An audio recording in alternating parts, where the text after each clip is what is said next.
Okay, here we go. Um, let's do some housekeeping stuff. I'm going to wait until see a few more people hop on here. There we go. Um, help me out here, you guys. This is only the second time I've used this platform. Can you hear me okay? Do you hear an echo? How are you feeling about all this? I've got a shadow on one side of my face that really can't help that. Oop, and I just bumped that. This like little mirror. I put this on this side of my face. Look. No, it's just gonna be dark. Try typing in the chat box. Is there an echo here?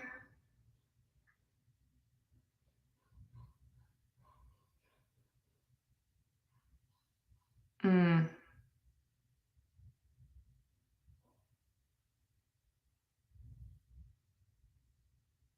How do I get rid of that echo?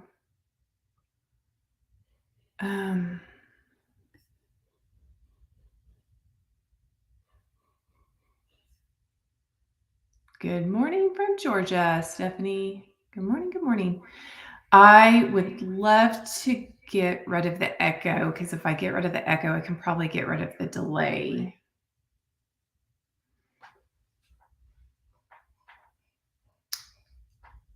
Okay, hang on a second. We're going to get settled. Let me get settled here.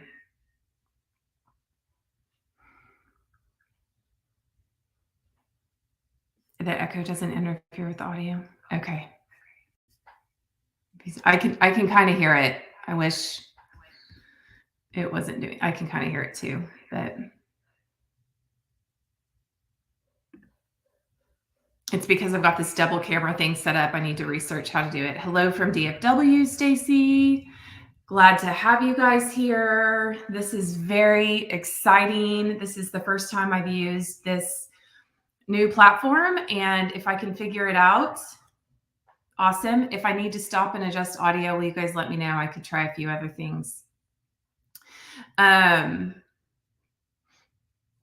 you can see, I've got my to-do this morning. The double camera thing is fun, right?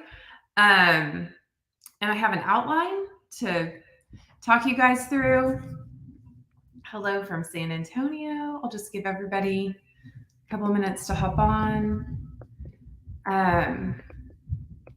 Okay, so let me, if you have, there's a few things I can do in here. If you have a question, you can put it in the comments, and I can do this little thing. I'm gonna at least use it. Elise says hello from San Antonio. Hello, Trudy. Good morning, Trudy. So how cool is that, right? So if you have a question, we can just throw it up on the screen like that. I'm excited to have you guys all here. So let's get started. When you guys signed up for this workshop, we asked you, well, first of all, let me just introduce myself. We had close to 200 signups for this workshop. So a lot of times whenever I host workshops, it's a lot of you guys, like my core group of followers, supporters and stuff. So, but for those who don't know me, I'm Whitney English. I am an author and designer. Those are the two things I love, and writing and design. And I design planners. So, and that's what we're here today to talk about is planner design. Is everyone still sure that we're good on audio? Just tell me one more time. I promise this is the last time. I'm going to need reassurance on this before I get started.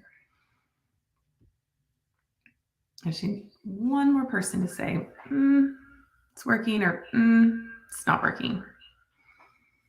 Because I can kind of hear it myself too. It's echoing on my phone, and I have my volume turned down on my phone. I have my mic muted.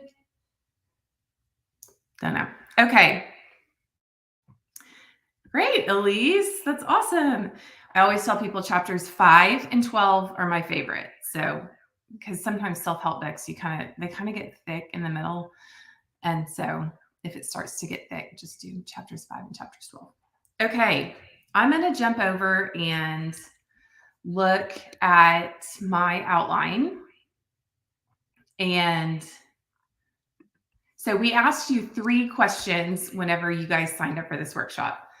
The first one was, do you need help finding the right planner for yourself? The second one was, do you need help setting up your planner? And the question we asked was, or do you need help learning how to use your planner consistently? And overwhelmingly, you guys told me that your biggest concern is, how do I use my planner consistently? So we're going to spend the majority of our time focused on that today. But one key to using your planner consistently is starting at the top and making sure you find the right planner. So I want to give you guys a few things to think about on that. Okay, 1 second.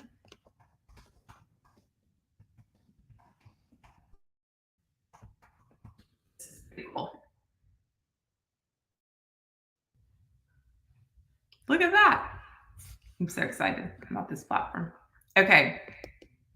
So the first thing to remember is, if you want to use your planner consistently, you need to find a planner that works for you.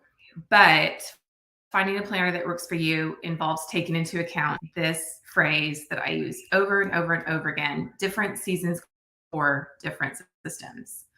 So with me today, I have my daily, which you can see here. I also have our academic agenda, and I also have our week on one page. All of these formats have worked for me for various reasons in different seasons of my life. So the first thing I want to say is, if you put it up, you have permission. We all have such wildly different lives and needs that no single planning system is going to work the same for all of us. Your current planning style might not be the same as it used to be in college, and it will change in the future, just depending on, we have 3 kids, and right now our calendar is very kid focused, and there's a lot of communication that we need to have in our planning system, which I'm going to share with you how we do that in a little bit. But when my kids are in college in a couple of years and responsible for their own stuff, I can see why parents start to look forward to that. Our planning needs will change again as well. So you need to take into consideration your needs and your preferences. And then I want you to think of a planner as it does work for you, and not something that you need to make that tool work for your schedule in your life, instead of trying to adapt your life to that planner. Okay. So that is the introduction to that. Just a moment. Okay. So things a planner is and things a planner is not. A planner works really well if we are trying to create a record of your days. And then if you guys relate to any of these, or have any other ideas about what a planner is or what a planner isn't, throw them in the comments and we can share them on the screen. But a planner can be a great tool to remind us and help us remember things. A planner does a fabulous thought processor. We'll talk more about that in a little bit. And a planner can be a great system for organizing information. A planner is not a paper planner. It's not, I should rather say. It's not a second brain. It's not a database. You can't put every single thing that you want to keep in there. I use a completely separate system for notes and thoughts and things. I do make notes in my planner, but notes that I want to save need to be transferred to a database so that I can access them in the future. A planner is also not a communication tool. It can't do the talking for you. So if you need something that helps you coordinate with other people in your life, you may need to look at a digital planner. For our family, we use a Mac that is a shared calendar. Everybody has their own calendar and their own color on that calendar. And if I put something on the calendar that it's just, I'm terrible about putting things on the Mac calendar, but David, my husband, is much better about that. And as we see the appointments and things pop up on our Mac calendar, I can add them to my paper calendar as I plan my days and work those into my schedule. And then also David does, it's just one less thing he has to remember to tell me when he puts the kids stuff in there. You don't have to pick just one planner. You can switch back and forth. I have a few tips. The key is you just want to experiment until you find a system that works, and then you want to stick to it. So I have a few tips for finding the right planner. But again, all this, you guys said overwhelmingly that you want help understanding how to planner consistently. And so all this is going to factor in that. This is all like the preliminary groundwork that when you get this set up, it's just going to work for you. So different planning styles. The easiest way for me to think about different planning styles is using the Enneagram. How many of you guys are familiar with the Enneagram? You've heard of it? Do you know what your Enneagram number is? I broke this down. I broke my notes down into basically how each personality, each of the 9, the Enneagram is an ancient personality prototyping system that is just really fascinating and different. We all think differently. I think that's one of the things that I was trying to communicate in my book. SMART goals historically haven't worked really well for me. They do work well for other people. So we all have different planning styles and different goal setting styles. Enneagram 1s like to plan how to structure tasks. They're kind of control freaks. I have a sweet friend who she's just like, I just need a planner and I'm going to share with you. She uses a weekly, and I'm going to share with you how she uses her weekly later on so that you can see that. But she's all about the structure and really just wanting her tasks to be organized. Enneagram 2s are very people oriented. And so just relational needs are going to be at the forefront of their mind. Who do they need to check in with, take care of, encourage, things like that. Enneagram 3s are those goal oriented. They might be into tracking goals. They might want something structured as long as it gets them from point A to point B. That's all they're concerned about. Enneagram 4s typically Enneagram 4s, if you're not familiar with them, they can be kind of, actually, if you guys have a better word, if any of you guys have heard of it, Enneagram 4s tend to be a little bit daydreamers, heads in the cloud, and they typically plan to avoid feeling deficient. And I'm typically an Enneagram 7, but this idea of avoiding feeling deficiency or avoiding just a feeling of like not being enough, I relate to. And so if they can learn to plan in a way that helps them circumvent that, like triggers of not feeling good enough about themselves, or if they can plan in a way that helps them combat situations or prepare situations that might cause them anxiety in some way, that is something they can use their planner for. Enneagram 5s typically plan to prevent draining situations. So they're thinking about ways to limit intrusions, demands on their time and energy, emotionally charged interactions, and they're strategizing on how to overcome potentially dangerous situations. Also, Enneagram 5s tend to be researchers. So I could also see an Enneagram 5 using a planner as a note-taking tool, a daily note-taking tool, which is one thing you can use our daily for. Enneagram 6s tend to try to avoid problems. So they're trying to anticipate things that would go wrong and prevent those from happening. It's very instinctive on their part. So, and I think that sometimes I think the majority of the population is an Enneagram 6. But sometimes Enneagram 6s can be the people that feel like the wet towel because they're going to tell you, just, I would rather be paranoid than dead, I think is their life motto. I relate to that as well. It's sort of a life motto of mine as well. Let's think about everything that could go wrong.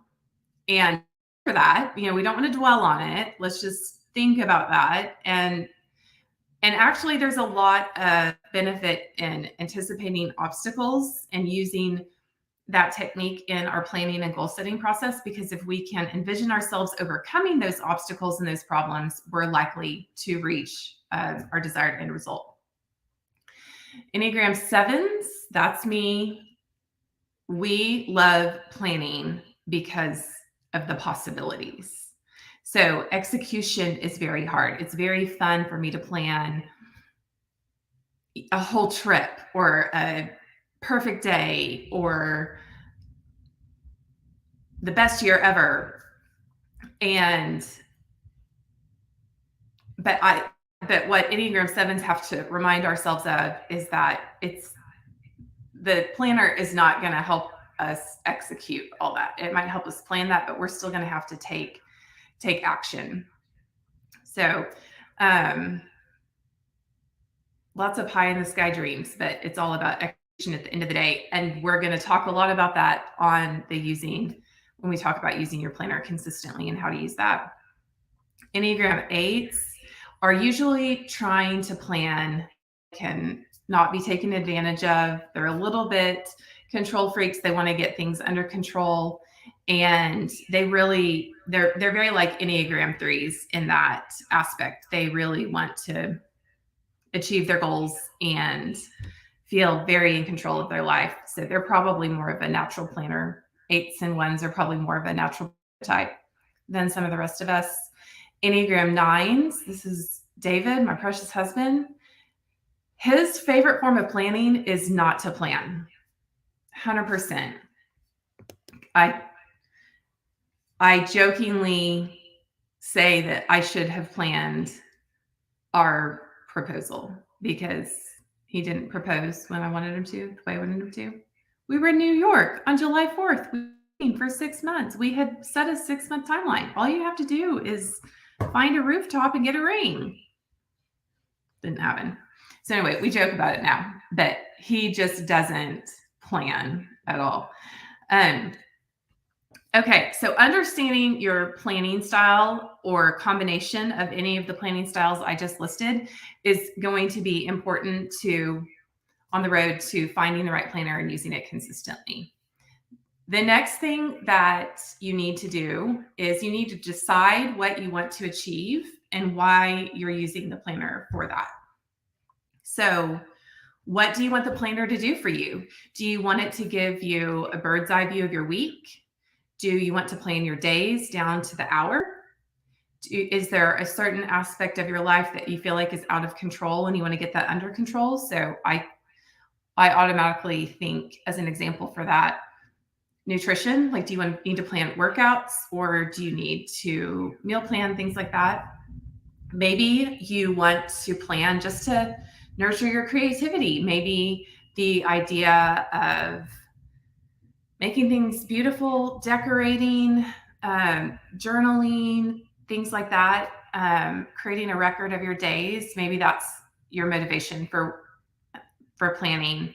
You also might just want to plan for fun For people who are in a season of life where they're looking for a challenge or something new or just want a paradigm shift, planning for fun is fun. I plan to help myself stay focused and optimize my workflow and boost my productivity. Some people plan to help them achieve their goals.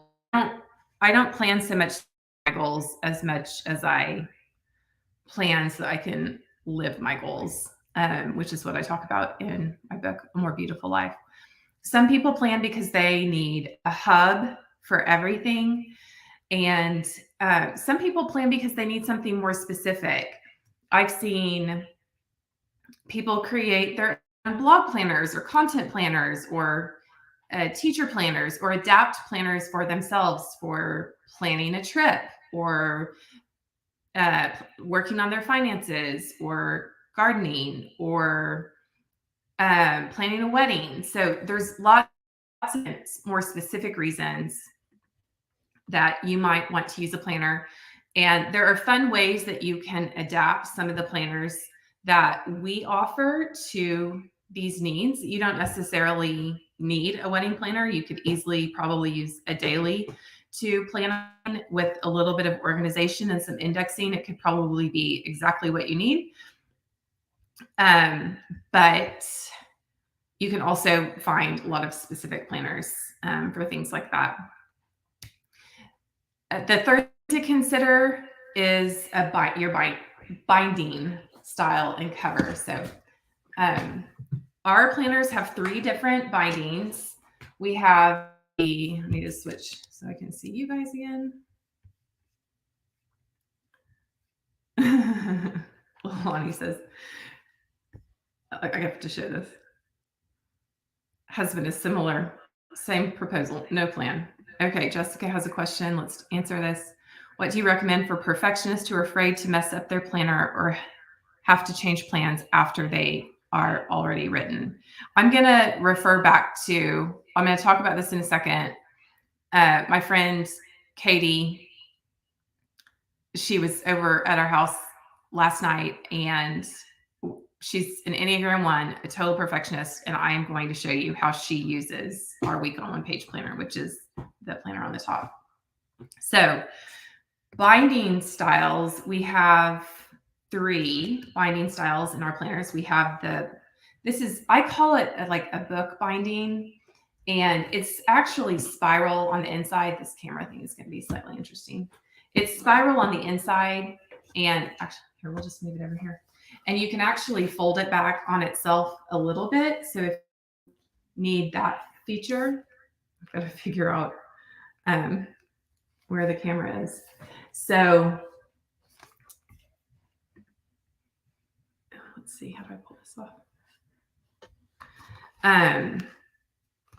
So you can see this type of binding, and then it's a hardcover, which is often important to me. It's covered in makeup because I'm in my bathroom. The hardcover is important to me because I do like to sit and write. So having the hardcover doubles as a writing surface for me if it's in my lap. So that's something to consider. The next binding type we have, this is a continuous coil. So I don't know if you can see it, but it's sort of wrapped around itself. How can I show this to you? Can you guys see that right there? Nope, hang on. See how it kind of finishes in that? And that keeps the papers from coming out as you flip the planner back around on itself like this. So the continuous coil this is our academic agenda, and it's our newest planner format and a very fun one for some people's planning needs. So we'll talk more about that in a little bit too. And then the cover on this is a little bit more flexible. You could still use it as a hard surface to write on, but it definitely has give. And then the last type of binding is full coil binding on our daily. And the biggest benefit to this is just simply the fact that you can flip it back on itself perfectly and you're ready to go. So those are all things to consider. There are planner bindings like disc, and you can print out printables and put them in a notebook. But in engineering, lots and lots and lots of planners. These are the 3 bindings and cover styles that I have found to be most durable and functional in actually using them. So those are just my preferences and recommendations. Okay, I'm going to go back to, we're going to put a blank page on here because this was a to-do list for this morning, in case you guys couldn't figure that out.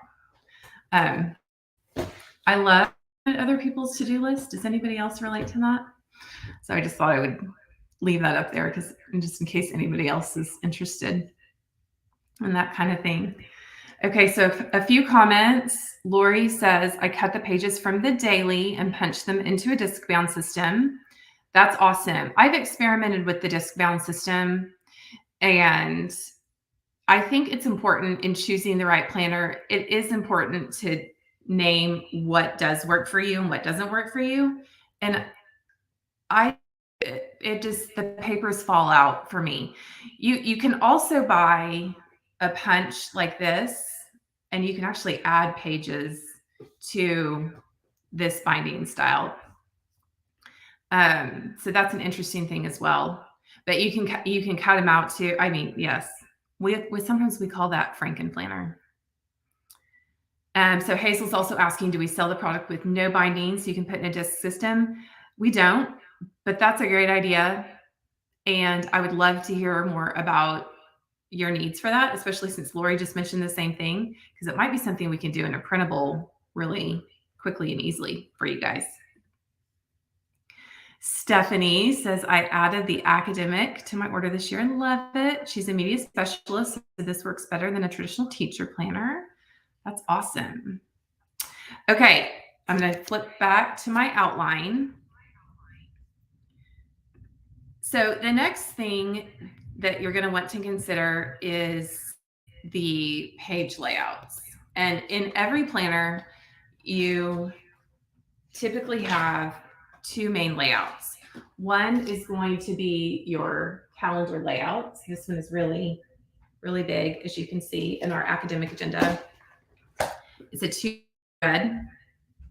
Oh my gosh, I could give you a sneak peek of something that's coming in August. I'm not going to though. The daily spread in our week on 1 page. It's a little bit smaller, as you can see, and but you still get that month at a glance overview. Our day on 1 page planner currently does not have a monthly calendar spread in it. Wink, wink. So things to think about. The second type of spread, that's the first type of spread that's typically in a paper planner, is the calendar, the dated calendar spread. The second type of spread is the bulk. It tends to be, and it's either, it used to be weekly. It used to be that you couldn't find a daily planner on the market. Of course, there are now plenty to choose from, but the weekly, it typically weekly or daily. So we have 2 weekly spreads to choose from, and we're going to again talk about how to make these work for you so that you can use them consistently. In our week on 1 page, we call it the week on 1 page is because the week is on 1 page right here, the dated week. Man, this is hard to figure out where we are. Look, there you go. Week on 1 page. Can you guys see that? There, that's better, right? That's easier than holding it. On the opposite side of this, we have quadrant list. My perfectionist, this is the one we're going to talk about later. I need to take Stephanie's comment off here. And then we have this one too. So this is also a weekly layout page. But the spread on this one is 2 weeks side by side. So in this one, we have the week of November 14th through 20th and 7 days on this page. and then the week of the 21st through the 27th, and then a week on this page. It's technically 2 weeks on 2 pages, whereas this is for the spread. This is a week on 1 page, and then you've got the section. And then our daily is, of course, just a daily page. Let me run through questions really quick. Elise wants to know, is the date on 1 page undated? Yes. I'm going to show you really quick that the best way to use that is you circle your Wednesday and you can write your day. I put the year down here. And then actually one thing I like about daily is I can sort of write, sometimes I use a daily page almost as a project planner. And so I could write like Mother's Day weekend, or I'm sorry, like what do I need to plan? Dallas trip. That's probably the next thing I need to plan. So I can do that. Okay. Let's see. Hazel says, still haven't found the one that works for me. I hope that some of what we talk about today can inspire you. Some of the techniques that I'm going to show you. So also Hazel says she is a receptionist. It sounds like with a lot of balls in the air. That's an indicator that a daily might be one. Okay, then Hazel says, okay, let's keep talking. She's asking, I'm not sure if a good layout or if a combination of layouts will work. What do I suggest? So let me keep going and hopefully I'll answer that question. And if I don't, so we've talked about planning style, binding cover, layout, size is a consideration. Do you need it to be portable? Our most portable planner is our week on 1 page planner. The academic agenda is larger, but still very portable. This is perfect for a backpack and travel. I think this is great for a handbag. And then I actually bought a pretty inexpensive handbag off of Amazon, and my daily fits in there, which I totally love. But I don't take it with me very often just because it is the heaviest planner that we have. So size and portability. The next thing that you're just going to want to consider is that any planner that you try, we have try it before you buy it pages for all of our planners, because you just are going to want to experiment. Some stuff's going to work, some stuff's not. We do occasionally run sales on our planners, and then after this workshop, we will email everyone who registered for it a coupon code. So if you want to try out a few of our planners at a really good discount. Also, we are going to put this show up on YouTube after that. So if you're watching this on YouTube later on, find the link to that coupon code in the description of the show. So, okay, that's pretty much everything on finding the right planner. Before I move on to using your planner consistently, let's really quickly talk through planner setup. Oh, you know what? I'll make some notes right here so you can see how I do this. Planner setup. Okay, so number 1. How do we look on screen? Can you guys see all that? Can you see that? Oh, it says new comments. Hang on, I have to click this button.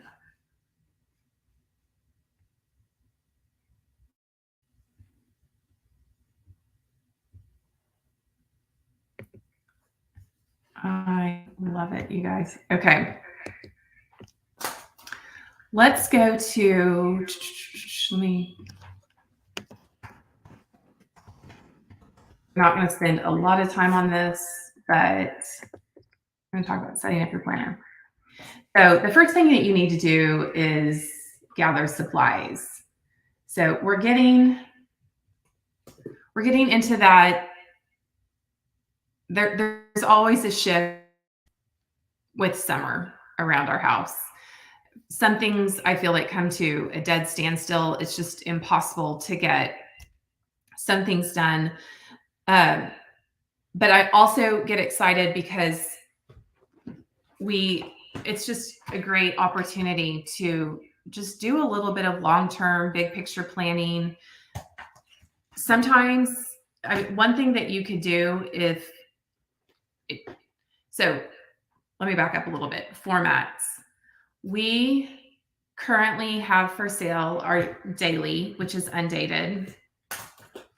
Our weekly, this is not one of the covers we currently have because this one is about to end, but we have our 22-23 for sale right now. And then we also have our academic agenda, which is 22-23. And sorry about the camera moving. And summertime is just a great time to grab one of these mid-year planners, and maybe you want to keep your annual planner, your January to December planner, but it can just help you, especially for people who are nervous about writing down in a pretty planner or a planner that you spend a lot of money on. Our academic agenda is our most affordable planner, and it's a great tool to just help you write down and process your thoughts, what you want to happen for the rest of the year. And I love the clean slate feeling of that.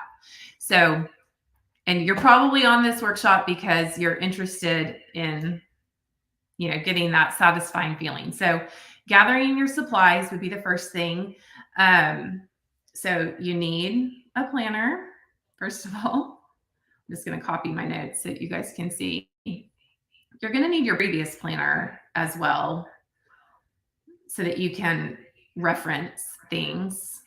Any stickers, I am not a huge sticker person, but they sure are fun whenever I remember to use them or can find the right one that works for what I need. And then you really need to find a pen you love. I am a big gel pen person. This is one that I had that I just grabbed really quickly. It was actually my makeup brushes. I'm in my bathroom recording this because we have construction happening in the other half of our house. But you're going to want a pen that you just really love to write with. It's game changing. And round up all your list. Find all those scraps of paper that are all over the house, notes that you've made to yourself. Just pull them all together. You're going to chunk them because you're going to rewrite what you need to rewrite in your planner.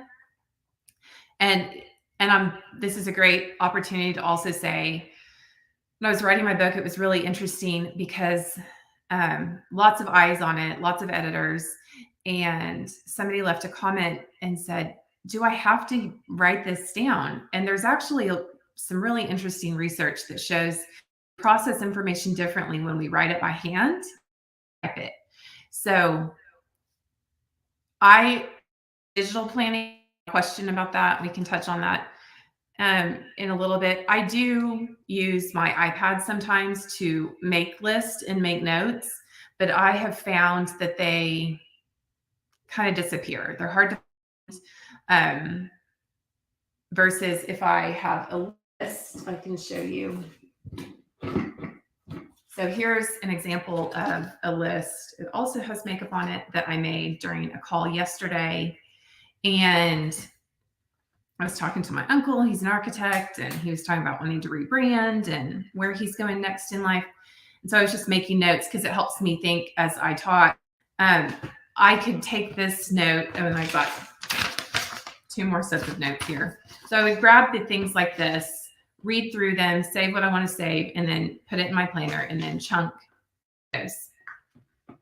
So you need all your lists. And then you're going to need calendars, schedules, so like any sporting, school calendars and schedules, any community events, the church calendar, the local library calendar, the local magazine that has all the kid activities in it that you might want to put in your planner or plan for. Also think about doctor's appointments, bill due dates, life and family events, any big weddings, anniversaries, birth of babies that are coming up. You could put due dates so that you have a prompt to buy a baby gift, friends that are pregnant, whatever. And then you're probably going to need, the last thing that you're probably going to need is a little bit of scratch paper or just something to write on.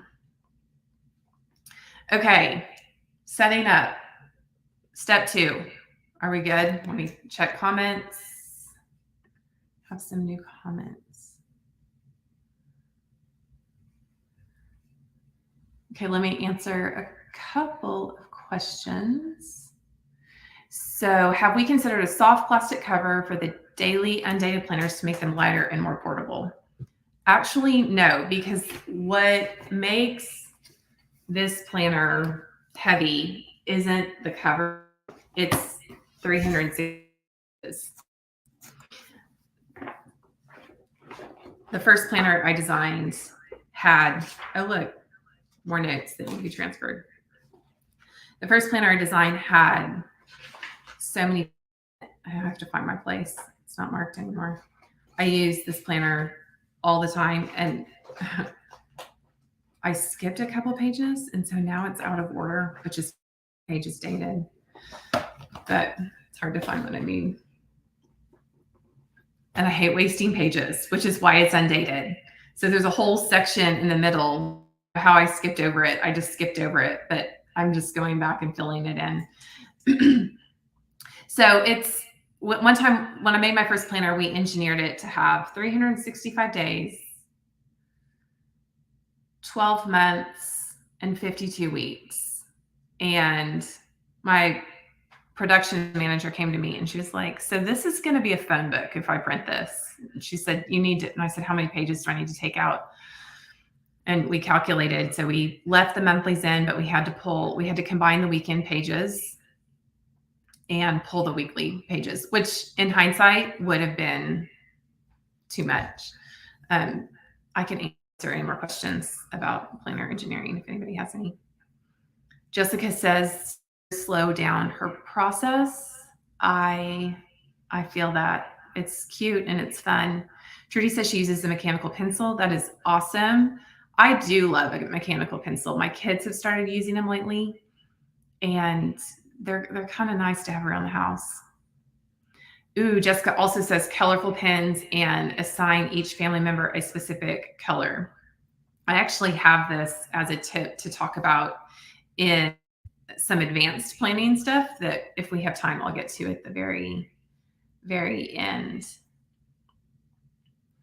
Oh, Elise is giving us the study. The study by Princeton UCLA students shows students who take notes by hand versus using a computer remember better for tests. True for us as well, as we are using multiple learning modalities. Thank you. Thank you, thank you, thank you. Okay. And let me go back to my notes again.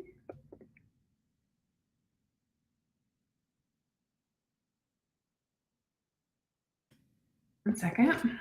Okay. So step 2 is you're going to want to index your previous planner. So you just are going to want to, especially if you're transferring stuff. Now, if you're just using a mid-year planner as a clean slate, a brain dump sort of thing, plan the last 6 months of the year, the first few months of the next year kind of thing, you won't necessarily need to transfer old information to your new planner. It's basically, if I was to use our academic agenda as sort of almost a staging planner, this would be something that maybe I would write in and then chunk. We're going to give you a coupon code so that you can get this relatively inexpensively and you can use it as you need it. But being intentional about where you keep all the information is important. So I have a lot of planners floating around here.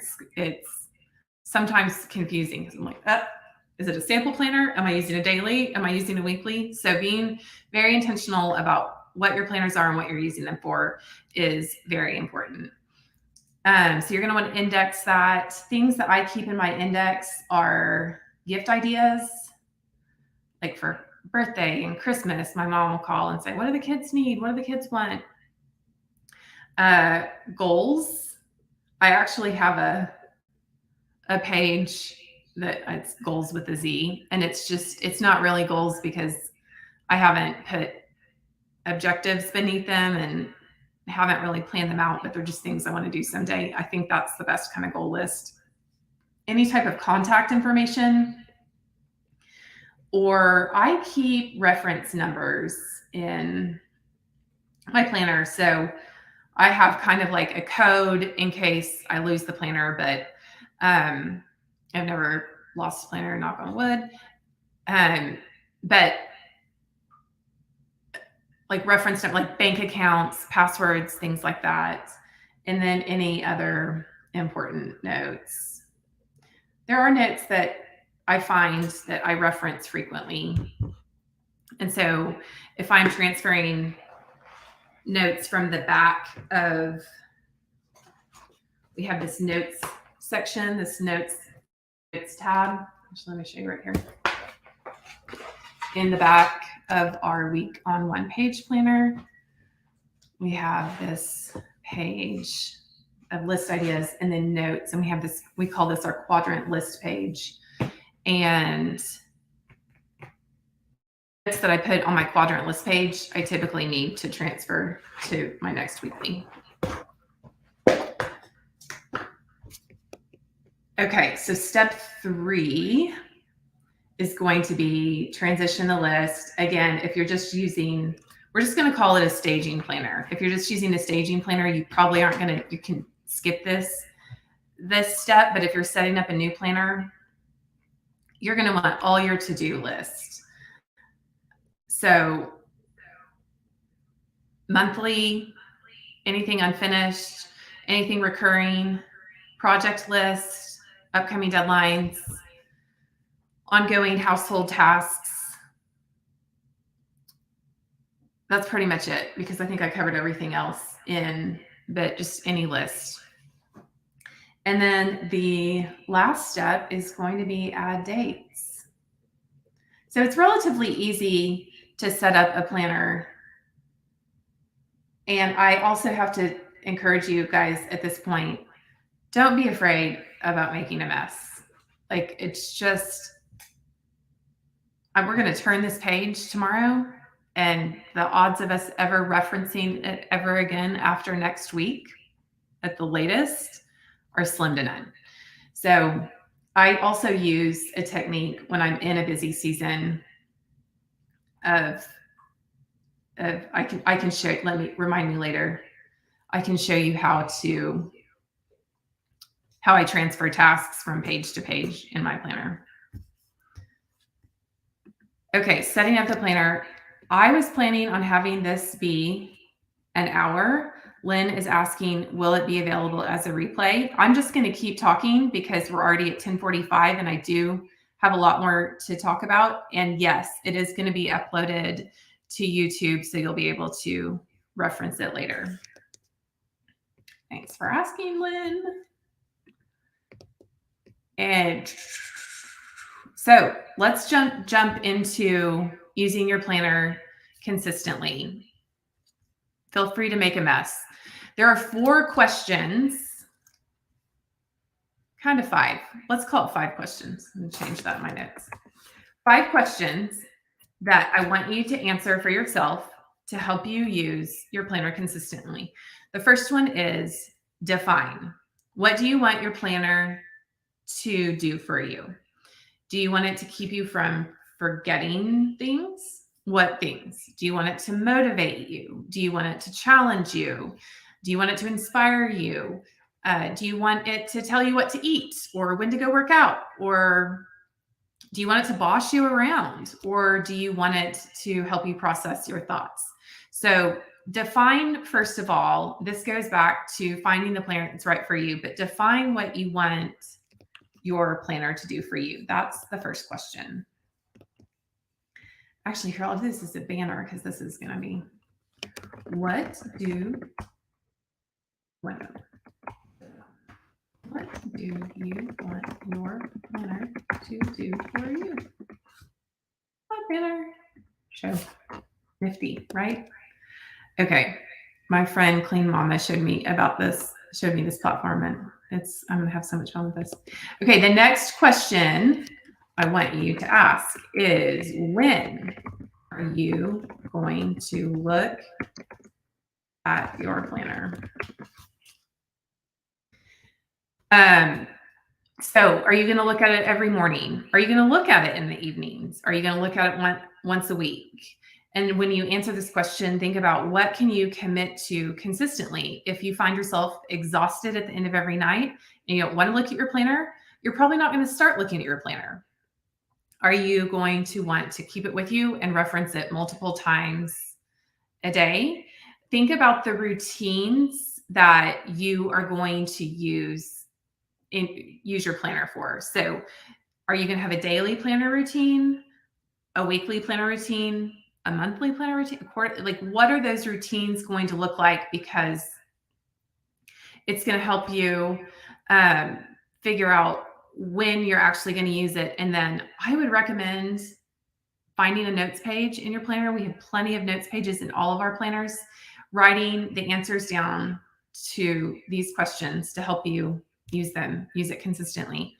One person in signing up for the workshop said it takes them an hour to plan the week, and she wants to get it down to 20 minutes. And one way I would recommend cutting that down would be planning a little bit more each day, or like adding in a daily or an evening planner routine. It could be 5 minutes. Just, I'm going to look at this before I go to bed. I'm just going to put eyes on it before I go to bed. The next question that I want you to ask, I'm going to turn that over in case I need something else to write on.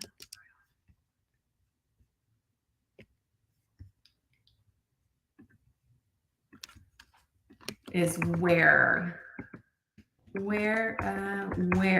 are you going to look at, keep, or store?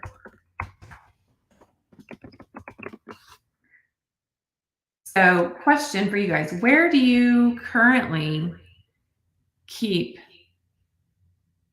your planner? I have multiple planners. So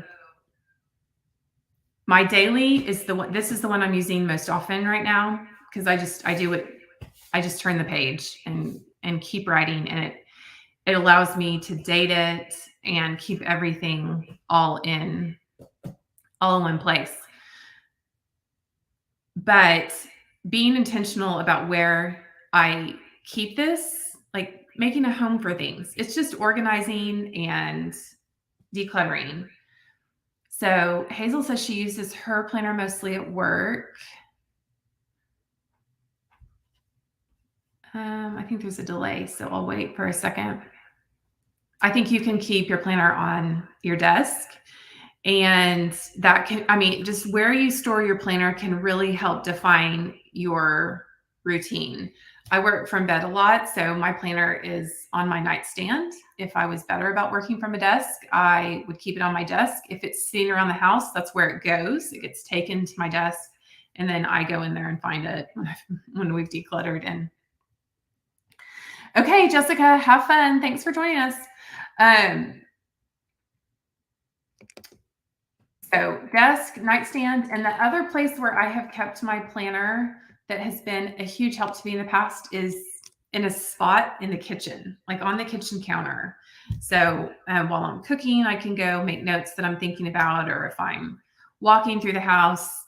And then where you keep your planner might change based on the system. Right now, we are in summer mode. We're also in kitchen demo mode. And if the kitchen wasn't demoed, I would probably transition my planner to a spot in the kitchen if I had one for the summer, because it would just be easy to write things down. But put it where you're going to use it and be intentional about keeping it in that spot. The next question I want you to ask yourself is what? What are you going to record? It sounds like such a simple question, but again, we all use different planners differently in different seasons at different times of our lives. So you might be using your planner to record goals. You might be using it to take daily notes, how I have just done. You might be using it for a to-do list. This is where I would like to show you how my friend Katie uses her week on one page planner. She's definitely a perfectionist, Enneagram 1. And so I love this tip from her. She is a friend of mine, but if she didn't like my planner, she wouldn't tell me this. I know for a fact. So how she uses her planner, her week on one page planner, is this section is meal plan. I also love our heading space because you can, like if it was it's VBS this week, you could write that up there too. But she makes her meals right here. So, spaghetti. And then she puts her grocery list right here. So pasta, tomatoes.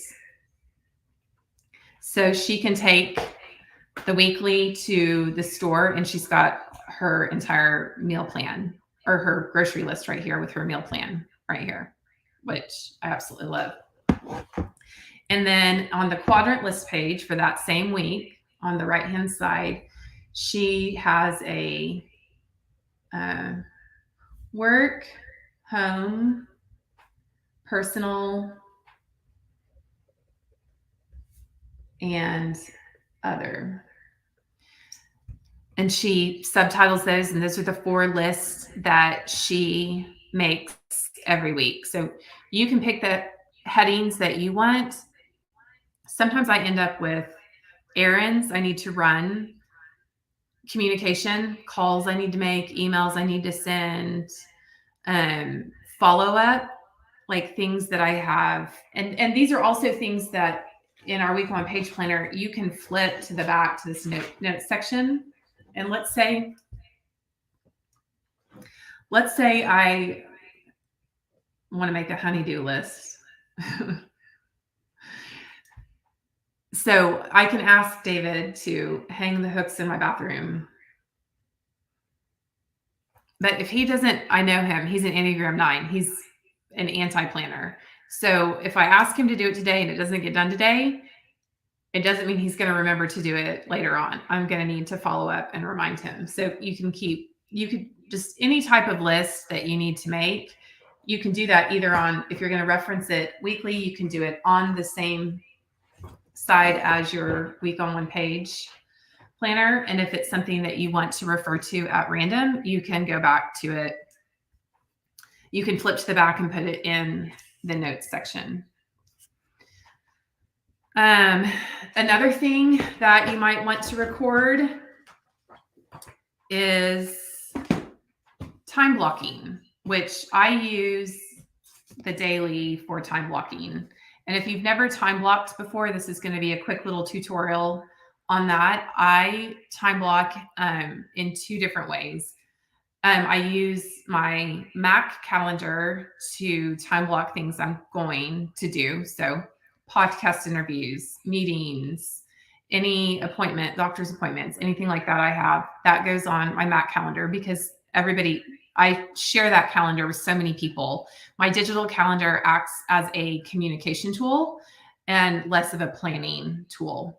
I still plan with a pen and paper, but the big picture is on my Mac calendar, and I know I can reference that there at any point in time.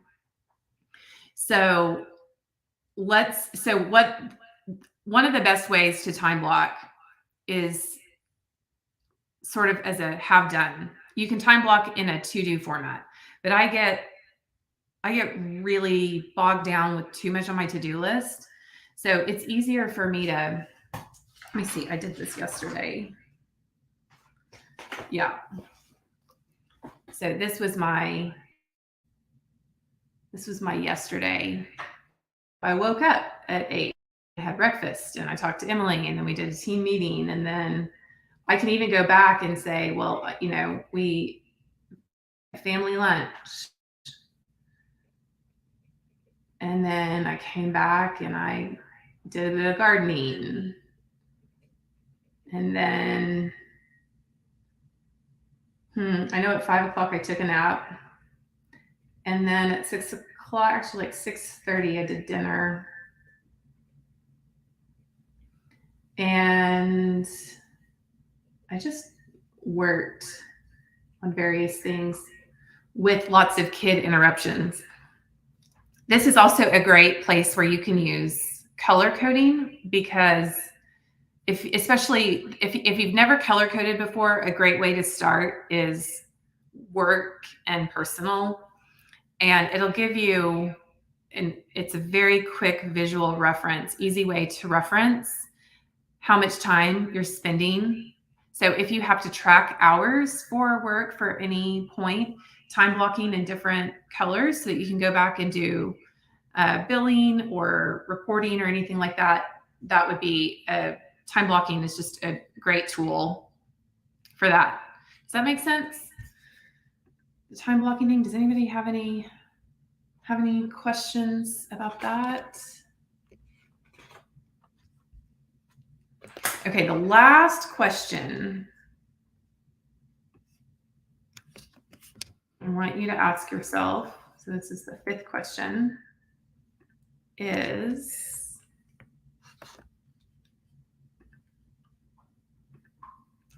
are you using other planners or productivity tools that might conflict with or distract you from your planner commitment? So, excuse me, guys.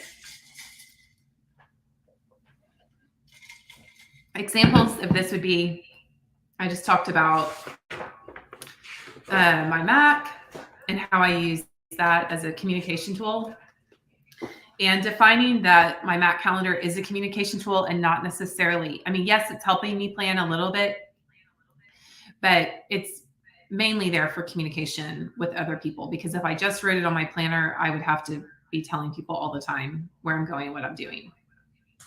So the shared calendar, one of my best friends has a big, cool acrylic wall calendar in her house that has different things for the kids. She ordered it someplace off Etsy, different places for different spots to write the kids things and family things.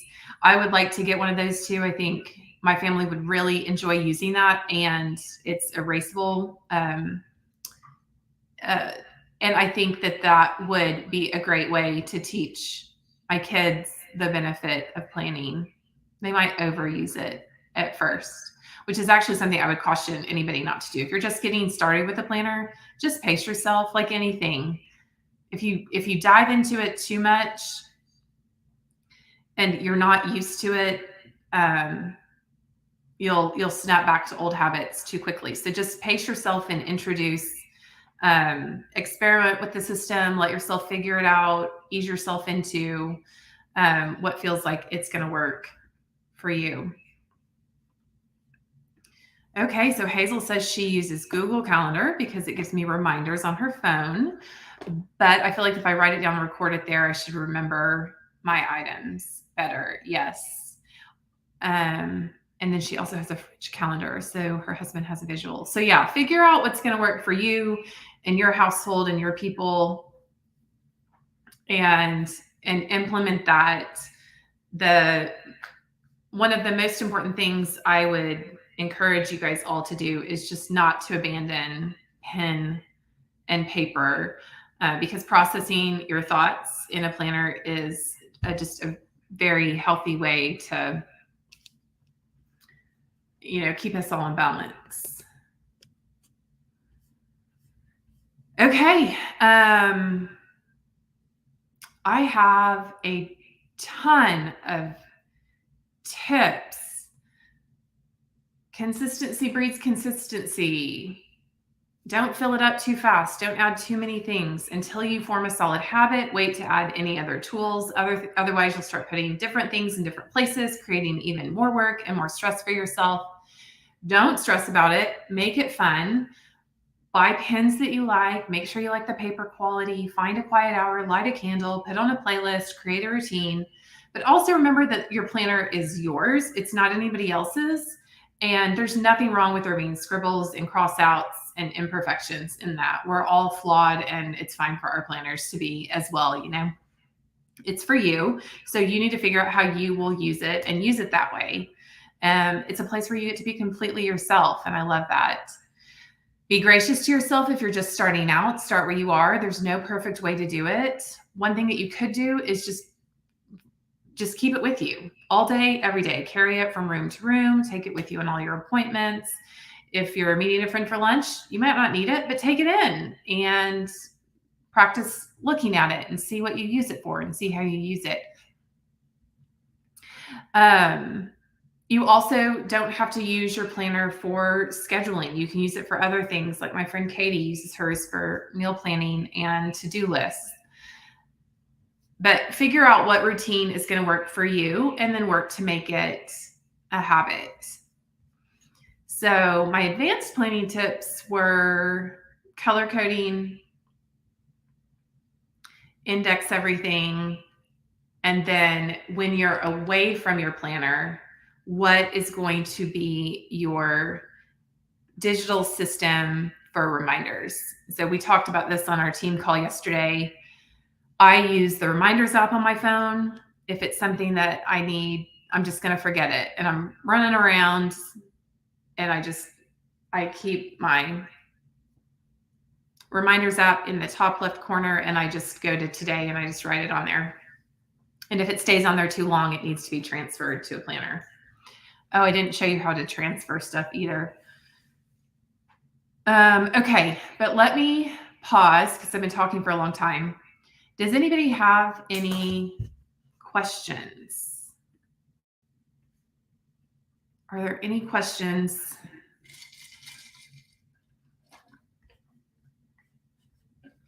Anything I can answer?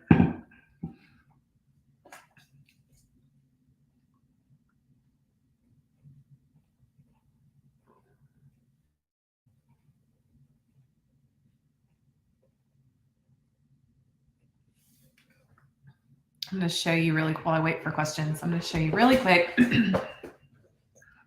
how I transfer task. Stephanie says she uses Mom's Family Wall Calendar by Sandra Boynton and hangs it in the kitchen so we can easily see appointments or events. That's great. Yeah, I kind of want to do something like that. Okay, so here's how I transfer stuff. Let's say this is my to-do list for today. Of course, if the first thing gets done, I cross it off. If it doesn't get done and I'm transferring it to tomorrow, well, let's say it doesn't get done and I've decided it doesn't need to be done for whatever reason. It's just not priority. It's not important enough to transfer or the opportunity has passed. I just cross through it. And then if I've transferred it because it didn't get done today, I put an arrow right there and I move it.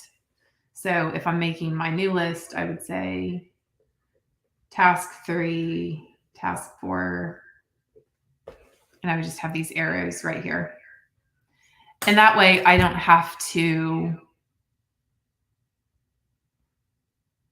this is Dr. Katz asking, do I recopy the master list of to-dos every day into a new planner page, or do you keep that to only be what you want to get done that one day? No, I recopy it. Because let me see if I can find an example page to show you. Because it's that writing it down. When you rewrite it, you also have to ask yourself, is it worth rewriting? You know?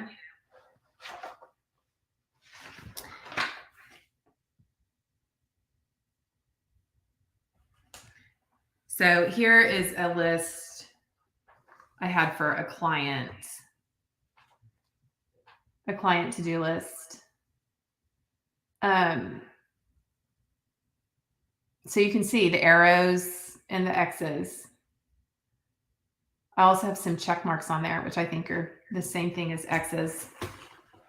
And nothing got crossed off. Let me see if I can find some crossed off examples.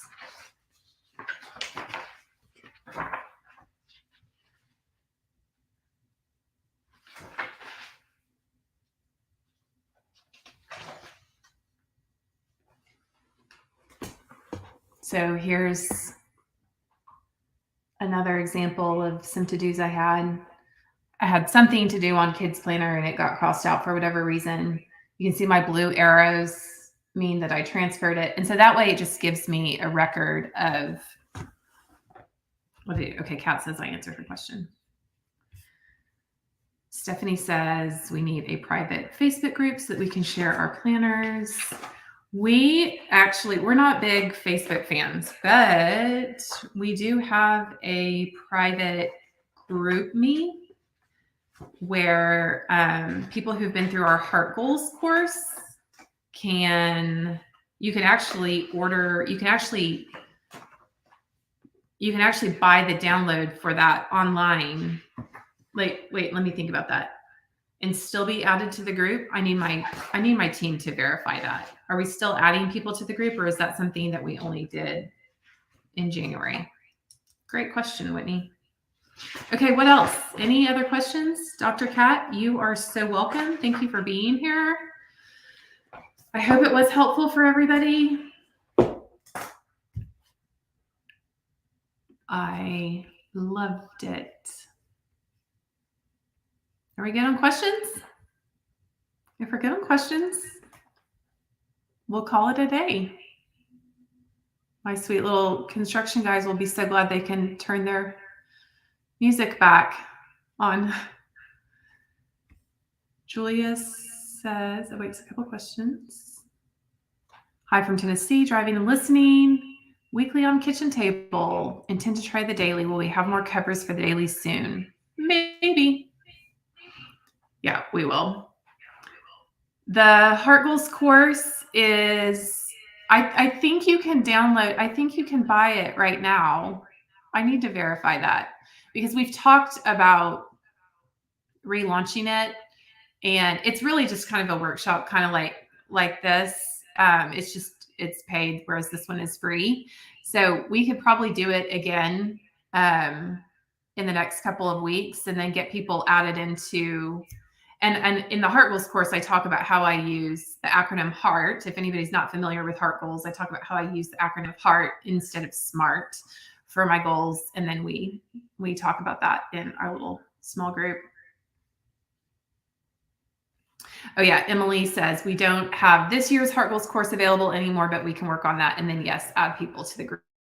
So that's actually a great final follow-up. So we're going to send everybody that registered for this coupon code link so that you can buy your planners at a discount. The second thing that we're going to do is, if you're watching this recording on YouTube, the link to that coupon code is going to be in the show description. And the third thing that we're going to do is I do a planning workshop at least once a month, or I do a type of workshop at least once a month. And the planning workshop is a great lead in to also Heart Goals. And so that's what we'll do for next month's workshop, or for the next workshop. We'll probably won't wait till next month. We'll probably do it sooner than that. So if anybody wants to know more about that, be looking for that notification. And if we have it ready to go, we can also add that in the links if you're watching the recording on this. Okay. Y'all are awesome. Thank you so much. I'll see you guys all later.